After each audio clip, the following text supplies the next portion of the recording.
કડોદરા વિસ્તારની ઘટના સામે આવી છે, જેમાં એક યુવકનું ડાઇંગ મિલમાં કામ કરતી વખતે દાઝી જતા ગંભીર ઇજાઓ સાથે તેને સિવિલ હોસ્પિટલમાં સારવાર અર્થે ખસેડાયો છે।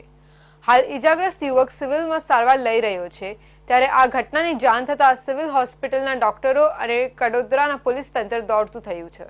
ડાઇંગ મિલોમાં અકસ્માતનો દોર હજી પણ ચાલુ છે, ત્યારે વધુ એક ઘટના સુરત જિલ્લાના કડોદરા ખાતેથી સામે આવી છે।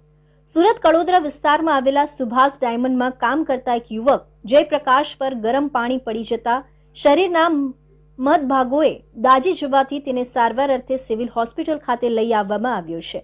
સિવિલ હોસ્પિટલે પહોંચતા ડોક્ટરોની ટીમ કામે લાગી હતી, ત્યારે હાલ આ યુવક કઈ રીતે દાઝી ગયો એ દિશામાં તપાસ કરતા જાણવા મળ્યું છે કે સુભાષ ડાઇંગ મિલમાં બીકર પાસે કામ કરતો હતો। એ વખતે આ યુવક જ્યારે બીકરનો નટ ખોલી રહ્યો હતો ત્યારે નટ વધુ પ્રમાણમાં ઢીલું હતું અને અચાનક જ બીકર ખુલી જતા તેમાં રહેલ ગરમ પ્રવાહી આ યુવકના શરીર પર પડી ગયું હતું, જેને કારણે જયપ્રકાશ શરીરના મોટા ભાગના હિસ્સા પર દાઝી ગયો હતો।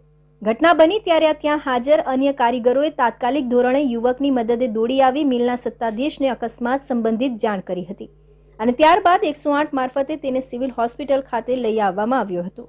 હાલ આ યુવકને સિવિલ હોસ્પિટલમાં સારવાર ચાલી રહી છે। ઘટના ગંભીર હોવાને કારણે સુરત જિલ્લા પોલીસ પણ ઘટના સ્થળે દોડી ગઈ હતી અને અન્ય કોઈ બનાવ ન બને તે કારણોસર તમામ સુરક્ષા વ્યવસ્થા ગોઠવાઈ ગઈ હતી। ત્યારે નાની નાની બેદરકારી કેટલું ગંભીર પરિણામ લાવી શકે છે એનું આ ઉત્તમ ઉદાહરણ જોવા મળ્યું છે।